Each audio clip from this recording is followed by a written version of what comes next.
Hello and welcome to Card Central 365, powered by Gray Bar here on STL Sports Central. All content provided by DraftKings. The crown is yours. He's Joe Roderick. I'm Stephen Carey. And it is a wonderful Monday afternoon as we get set to discuss the Cardinals' final two series of the year against the Giants and the Cubs. They're on the road, but a very nice farewell for Nolan Arenado at Busch Stadium. We assume it's a farewell. All post-game conversations sort of seem to be pointing in that direction. But it was very classy the way they handled that situation. And of course, you know that there were plenty of emotions for him following a 5-1 win over the Brewers yesterday. Yeah, I saw that. And at first, when the lineups came out yesterday, neither Arenado or Donovan were in there. And then they come out and they're like, oh, wait, last minute change. We're actually going to have Arenado start. And I don't think anybody thought anything of this. I mean, did you have any idea? Like, had you heard ahead of time maybe that they were doing anything? I mean, nobody really seemed to leak anything either for it. But then game starts and they take him out and give him that send off. And I got to be honest, like, I was surprised by that because we all assume we know that he needs to be traded. We as the media kind of sit here and look at the overall landscape of the Cardinals and you say Nolan Arenado needs to be traded to kind of open up all these doors. He needed to be traded at the deadline. He needed to be traded last offseason. Like that is a huge dam in all of this that it's blocking so much more from happening.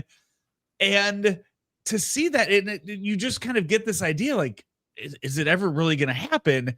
And I think yesterday was that answer. Like, yes, this is priority number one, is to get him moved off and then let everything else fall as it may. I agree with your point. And I think the logic behind this for Ollie Marmol is if you add a player to the lineup as late as he did, it makes them eligible to be pulled from the game as early as Arenado was without having injury. So I think that there was certainly a high IQ play by the manager there. And I discussed this yesterday with Grant. What do you think would have been more impactful? Again, everybody wants to see a hitter come up to the plate on their potential send-off at the home stadium. But again, this isn't the final game that he's going to play in a Cardinals uniform. It might be the final game he plays as a Cardinal at Busch Stadium. But to me, it was more impactful to see him maybe finishing his Busch Stadium career as a Cardinal on the defensive side rather than the offensive side because of how good of a defender he's been in his career. That wasn't really something I hadn't really thought of that, and it makes sense. He is known as quite possibly the greatest defensive third baseman of all time. So let him walk off the field wearing a glove. Like that does kind of make sense. And similar, Ollie did this a few years ago when he went out and not only took out Adam Wainwright from the game, but also Yachty and Albert, and all three of them walked out at the same time, together in that moment. And you've seen other instances of it. And you look back, and this is, about a decade ago when Matt Holliday, you remember, when he was ending his Cardinal portion of the career, and it was kind of, look, like they're not going to bring him back. He's going to play next year, but it's not going to be with the Cardinals. And they put him in late in the game. They gave him that final at bat, and you had that moment. You had that home run that he hit, and just a great moment, a great call, everything that surrounded that. And you weren't going to risk that with Arenado, and you wanted to send him off the right way. And that does make a whole lot of sense to let him out there one more time and let him walk out with his glove on.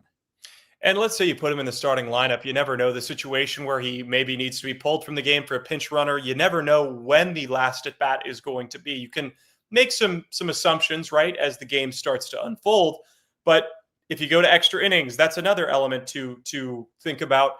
And I think that it was handled very, very well. Now, the next point that we have to discuss, and this is more about the business side of things, even Nolan Arenado's comments was, it was, hey, probably time to move on for both parties. He knows that the Cardinals need him to be offloaded. He knows that it's probably what's best for the organization.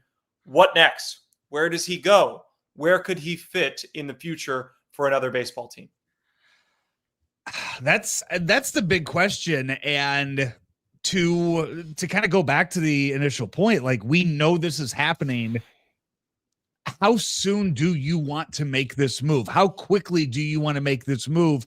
You don't want the market to dictate the options for Nolan Arenado, right? Like that seems to be the case. That's what maybe happened last year, is that the pieces started falling and he didn't have a home to go to at the end. Like you want to make that move in November right now, right? Like you want to go early November. Hey, we have a Gold Glove quality third baseman for you. He could bat fifth, sixth in the lineup for you. Hey, let's make a deal. Let's get this over with, and let's have this dictate how everybody else handles their offseason. Because once all those pieces start moving again, you don't want to be left without a chair in all of this and have to revisit what we did this past offseason. And then next year we're having another send-off for Nolan Arenado in a Cardinal uniform. So as you look at it, this is something I know we're going to do kind of a deep dive into this over the next week or so here on STL Sports Central and kind of look around all of baseball for this. But off the top of my head, like Philadelphia seemed like a really perfect match for them this past year. When you look at the money involved and you look at the need for that, that's going to probably be the team that I'm going to keep falling back on. But I think as we continue to look at it, it's probably going to open up even more. And Boston, is that one? I mean, Bregman's already said like he's going to opt out. Like we know that that's going to be an option. So does Chaim Bloom work with Boston on making a move and do something there? So I really think, yeah, we need to sit and look at who's going to be contenders, who has the money maybe in all of this. And really it'd be it'd be nice too, to hear Chaim Bloom talk and get an idea of what maybe his plans are for next year. I think that the word contender is the operative word here for Nolan Arenado and his future in Major League Baseball. I don't see him playing for a team that doesn't need a Gold Glove caliber third baseman to get them over the edge and over the top. So I agree with your point. I think the Phillies are a great choice. A quick reminder to everyone, this show is powered by Gray Bar, your distributor for electrical and datacom needs. Make sure to like and subscribe to the YouTube channel. Get involved with the conversation. Let us know where you think Arenado might end up. Obviously, these are all just us speculating about where he could potentially be in 2026. Another team that comes to mind, again, I know that it's crazy to think about, but the Los Angeles Dodgers. Think about who has played third base for them this year. It's been Alex Freeland. It's been Max Muncy. They've certainly rattled a few guys from their minor league system to come up and play. It's been Miguel Rojas. If you think about the defense alone for Arenado, and especially being from that part of the world, they don't need him to go and hit 25 home runs like he did in his prime. They don't. They need him to play excellent defense and hit 250, which I think is something he would be capable of doing in a lineup with that much protection. They just always seem to be in it, as well as the factor that you consider how much money he's owed next year. Which teams can reasonably afford to eat a chunk of that money? And the Dodgers are always going to be in the conversation when it comes to affluence. Oh, 100%. And when you look at what the Dodgers have done the last year or two with the structuring of contracts, I mean, I think they have more money than we think when it comes to availability to spend or eat whatever contracts they have. And I think that's a great point too. He doesn't have to go there and be great. Like here in St. Louis, when he was here during the prime years, the Goldschmidt Arenado years, he had to be that middle of the order guy, that fourth or fifth hitter. He doesn't need to be that if he's with the Dodgers. He doesn't need to be that if he's with the Phillies either, for the most part. Like he can kind of fall into that bottom half of the lineup, and you can just sit in awe of his defense. I agree. The main question when it comes to the Dodgers is, are you allowed to defer money if it's somebody else's contract? If they take on the Cardinals contract with Arenado, can they defer that money 10 years down the road? We'll just have to wait and see about that. Now, we've talked about contenders with regards to the sweepstakes that will be Nolan Arenado in 2026. Again, still a chance that he comes back and wears the birds on the bat, but I don't know if that would necessarily be the best thing for all parties. Contenders, as it sits now, you look at the National League, some things have changed over the last 24 hours. You have the Brewers, the Dodgers, and of course the Phillies is the division winners, or as the division winners. Then you will have the Cubs, Padres, and Cincinnati Reds. If you can believe it, they've climbed all the way back into the conversation, overtaking the New York Mets, who, if they can't make the playoffs, will have one of the hardest offseason conversations of any organization in recent memory. This is, I look at this and I talked about it for the past 3 weeks that I kind of tapped out on this season. Stop giving me false hope. Stop toying with the emotions. I just wasn't going to let it happen anymore. And football was starting. So that was an easy, it was a nice way to just lean into that season and kind of stop letting the Cardinals hurt me this year. And when you look at it today, you look at the standings today, after you take 2 out of 3 against Milwaukee, 4 games back. I think one loss and they're done. Like one, and it's over for them on their side. It frustrates the hell out of me to know what this season could have been with just a tiny bit more help. I think. Let's take away the play on the field. Let's take away we can go back through and we can look at the moments that pissed us off from this season, the games that they let get away as recently as a week ago up in Milwaukee on that Saturday night. Like we can make that list next week. We can look at that when this season's all said and done. But to know that we are now 156 games into a season where Eric Fetty made way too many starts, where Andre Palante did not miss a start, where Miles Michaelis did not miss a start, and they were they were your 2 of your 3, I guess 3 of your 5 starters, 6 starters this entire season. That is so frustrating as a fan base that wants to show up, that wants to fill Busch Stadium and wants to see a playoff run, to sit here at the end and look at this and go, we have 76 wins.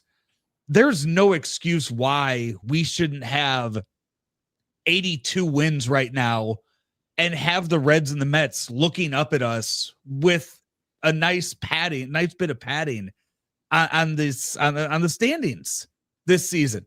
This isn't, we're not talking about the Nationals or the Pirates down in the 60 win column. You're talking about a team right now that's 76-80.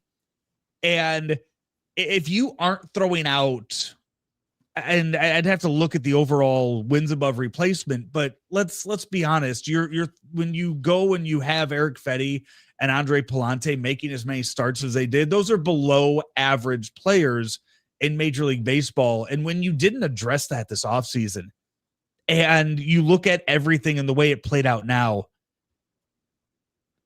$10 million of spending in the offseason could have avoided this problem and put you in a much better situation here at the end of the season to win. And if you're talking $10 million, $15 million to sign another starter this year to replace one of those guys, you're making that up next week in the postseason. If it's about business, you're bringing that money in. You would have made that in ticket sales this season. So to sit there and say that it's a financial issue, that's not a whole lot of money to spend that you would have easily made back. I agree with you, Joe. And we talked about this weeks ago when the Mets were on the 7-game losing streak and the Cardinals went 2-5 in that stretch. It's not just that. It's that the team did not play particularly well in the second half of the season. I think we all can agree. We can all attest to that point. You look back to series like Colorado. You look back to getting swept by the Pirates. You look back to getting swept by the Diamondbacks. A couple more wins here or there. Again, hindsight is 20/20, but this is about as wide open as the National League wild card is ever going to get. The National League wild card is usually trying to walk through blood and bones. It is so difficult to get through because of how competitive a couple of the divisions are. I mean, who would have thought that the NL Central would be the most competitive division in baseball? Right now, you have 3 representatives from the Central. Normally, you got to worry about the Braves, the Phillies, the Mets. Braves dropped off this year. Normally, you have to worry about the D-backs, Padres, Giants, Dodgers. 2 of those 4 are in playoff position right now, not counting out the Snakes. But the Central has been the most competitive division, maybe in the sport. And you aren't going to get a chance to play not mediocre baseball, but play slightly below 500 baseball and still have a chance of getting in. I mean, if the Cardinals are 2 games better than they are right now, they're either a game back or they're tied for first or third place with the Mets and, of course, the Cincinnati Reds. That's just really, really a tough pill to swallow. And I want to stick with this, but a quick reminder to everyone that Missouri needs to get ready. The wait is almost over. DraftKings Sportsbook, America's top-rated sportsbook app, is coming soon to the Show Me State, and you can sign up today. New Missouri customers can get $300 in bonus bets when we launch on December 1st. Download now and place a $5 bet when we go live. DraftKings Sportsbook brings everything you need to elevate your game day, including live in-game betting, lightning-fast payouts, and endless ways to get in on the action, all right from your phone. And when we do officially go live in Missouri, you'll be betting with a sportsbook app trusted by millions. Yes, millions, with safe, secure, and fast money withdrawals. Download the DraftKings Sportsbook app now and use code STL Sports to grab $300 in bonus bets with just a $5 bet when we go live December 1st. That's code STL Sports in partnership with DraftKings Sportsbook. Gambling problem? Call 1-800-GAMBLER. 21 plus. Physically present in Missouri. Eligibility restrictions apply. Bonus bets expire 7 days after issuance. Excludes customers who redeem pre-launch sign-up offer. Terms at sportsbook.draftkings.com/promos. Welcome back to Card Central 365, powered by Gray Bar here on STL Sports Central. We've been talking all about the wild card spots and some of the frustrations as fans. I'm sure the guys in that clubhouse are also very frustrated about maybe how things have turned out. We knew that this was going to be a season where it was more about evaluation than necessarily results, but it almost feels like a couple of the teams that are in the wild card have stumbled their way into it. Mm-hmm. I love the Diamondbacks. They've stumbled their way into this. They traded away some of their major assets. They found a way to be competitive. The Reds, they've had their really bad months and their really bad weeks, but they've also had really good weeks and really good months. I refuse to believe that the Cardinals are that far away from the D-backs and the Reds that we should be able to say, hey, this is who they are. A couple of wins here or there, they might be in the playoffs. And that's one of the things that we'll have to look at, throughout the month of October and into the offseason, that when you talk about tearing more of this down into the offseason, like how far away are you when you look at it? Like trading away Nolan Arenado, okay, that's one thing. How much did he contribute this season to you being 76 and 80? Like, where are you this year without Nolan Arenado if he was traded away this year? So I think you kind of look at things like that when you when you do talk about a full rebuild, because, okay, like how close to the playoffs or close to contending for a World Series, because those are two very different things. I don't think there's anybody out there that looks at the Reds right now making this run the way they are, and they're looking at the Reds and going, hey, that's a dangerous team. Don't let them get into the postseason because they can make a run. Nobody's saying that. Nobody thinks that the Reds are going to get in as the third wild card and then run through the gauntlet of teams above them in the National League. So do you just want to be invited to the dance, or do you want to be, the homecoming king? It's one of those. Yeah, I think that's a really good point. I think for the experience of these young players, an invitation to the dance is like being a freshman that gets involved with a really attractive junior girl that says, hey, I need you to be my prom date. You might not be prepared to be that junior girl's prom date, but you're there at prom as a freshman. So that's probably a pretty good thing for those guys. That's the best analogy that I have. I was not invited to prom as a freshman, in case anyone was curious. So I was lucky to go junior and senior year. Went stag, totally by my choice. Don't let my brother tell you otherwise. But I really think that this is a good conversation, Joe, discussing the difference in organizations. And you use the word rebuild, which is sort of a term that we have been afraid to use on this show. The organization had been rather non-committal to that ideology. They wanted to say maybe a refresh or retool. No, it's going to be a rebuild. And I think that's the first step, right? The first step to admitting there's a problem is telling yourself that there's a problem and fixing that problem. So for St. Louis, I asked the fans this question.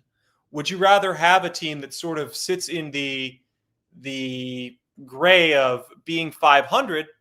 Or would you rather be a team that has prospects you're excited to see come up, maybe not ready to win the World Series yet, but outside of JJ Weatherholt and Quinn Matthews, give me 3 prospects beyond them that you're excited to see in 2026 that you think can make a major impact? When you look at the Pirates, yeah, Bubba Chandler, I mean, they've got 6 or 7 guys. The Nationals, they've got 6 or 7 guys. Not saying that I want to see a team lose 100 games, but beyond Weatherholt and I guess Quinn Matthews, how many of these guys can you say I'm going to go to the ballpark to watch them play? right. And that's where this offseason evaluation of a guy like a Tink Hence will come into play. How soon is Liam Doyle going to be ready? Like, those are just 2 names off the top of my head for that. But otherwise, I don't think there is an answer. No. Right. There's not 15 bodies that are waiting in the wings like there were with the Red Sox or even with the Mets, right? That's the big thing. If the Mets don't make the playoffs, they can at least hang their hat on saying, all right, we hit with Jonah Tong, we hit with Nolan McLean, and we hit with Brandon Sproat. We have 3 guys in our starting rotation that are going to be homegrown and cheap. They won't have to go out and spend their money on starting pitching, which again comes at a premium, which helps to justify the Juan Soto signing. So I think that's the big difference right now is what would you prefer? Would you rather have young players you're excited to see come up and maybe they're the cornerstones of the team? Would you rather kind of hover around 500 in a division that's only continuing to get better with the Brewers and the Cubs and the Reds? Right. It's going to be, these are all, and like I said, these are all questions we're not going to have any idea until we hear Heimblum talk to the media and kind of lay out his plan. Well, it's going to be a very, very quiet day of baseball today. Not a ton of games going on. St. Louis and San Francisco are playing, and let's just count how many games there are today. 1, 2, 3, I believe. Hold on. Let me make sure that I'm not totally miscalculating, but there aren't a lot of games today. Michael McGreevy versus Justin Verlander, 8:45 Central Time. What's your outlook for this series as we begin to wrap up this show? You know what? Ruin the Giants season. Go. You know, the Giants. They're a game ahead of you. They think they can make a run. Ruin the Giants season. That's all I'm kind of looking forward to in this. Spiteful, very spiteful, but I understand. If we can't be in, then no one can, I think is the mentality that Joe Roderick is expressing. And certainly would be great to see Michael McGreevy have a good performance against the Giants, who have been one of those surprise teams and then fell off a cliff right around the trade deadline. So again, we thank you all so much for joining us and getting involved in the conversation here on STL Sports Central. Make sure to like and subscribe to the YouTube channel. The Cardinals have 6 games remaining between the Giants and the Cubs. Old-fashioned battles against teams with plenty of history.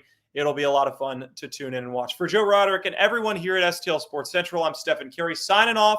Thank you to Nolan Arenado for all of his contributions in St. Louis, and we hope that you'll tune in later for the postgame.